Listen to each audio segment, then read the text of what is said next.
oleh Bahar Smith, sehingga saya mengatakan hal ini adalah sebuah hoax, sebuah kebohongan. Dia mengatakan, demi Allah, tidak ada dalam sejarah di dunia ini, dari zaman Nabi Adam sampai sekarang, tidak pernah terjadi, hanya terjadi di Indonesia, yang negaranya mayoritas muslim, yang mayoritas ahlus sunnah wal jamaah. Ada anak cucu Rasulullah yang ditangkap, ditahan karena merayakan maulid Nabi.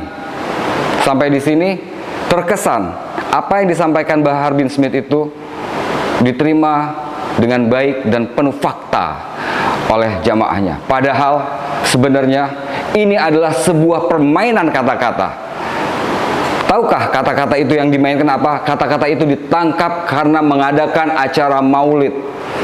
Padahal pemerintahan ini tidak pernah melarang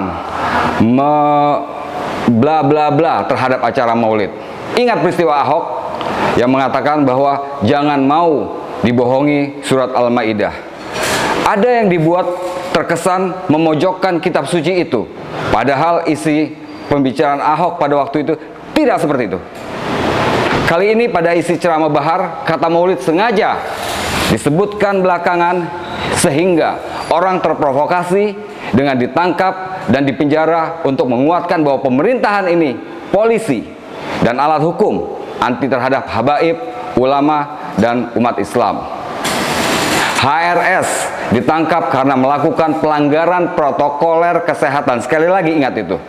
Bukan karena HRS mengadakan acara maulid.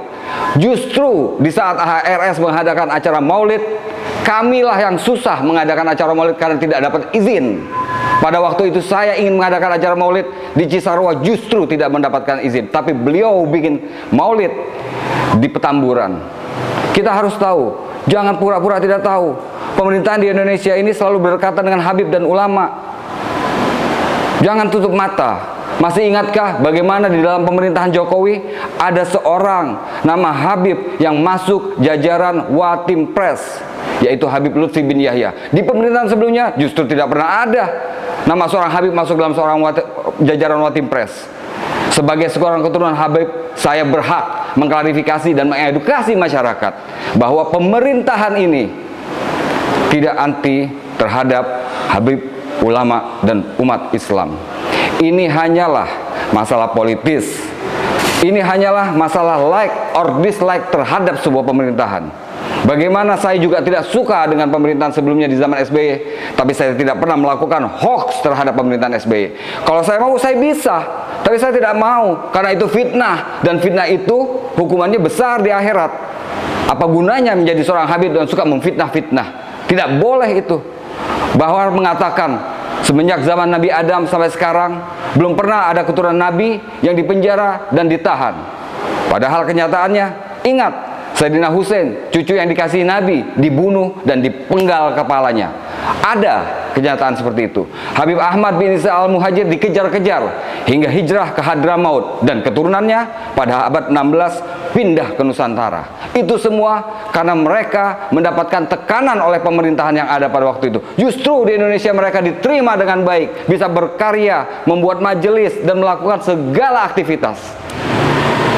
Saya mengatakan ini hanya terpanggil untuk mendamaikan antara umat yang sudah terlanjur terprovokasi, baik dari media WA Group ataupun lainnya, untuk melawan pemerintahan. Ini penting saya sampaikan, karena bangsa ini tidak boleh terpecah-pecah. Kalaupun itu terjadi, ingat, saya yakin bukan umat Islam lah yang menuai keuntungannya, tapi adalah tangan-tangan iblis dan tangan-tangan setan, para konseptor hitam yang akan mendapatkan keuntungan. Sekali lagi, buka mata hati kita. Janganlah kita mau diprovokasi oleh segala bentuk fitnah dan hoax, karena yang rugi kita, yang akhirnya tidak menjadi cerdas itu kita, dan yang mendapatkan keuntungan adalah orang lain. Saya ucapkan juga selamat menjalankan ibadah puasa. Semoga kita sampai pada akhir ibadah puasa kita dengan penuh keberkahan. Amin ya rabbal alamin. Bersama saya Habib Blangkon.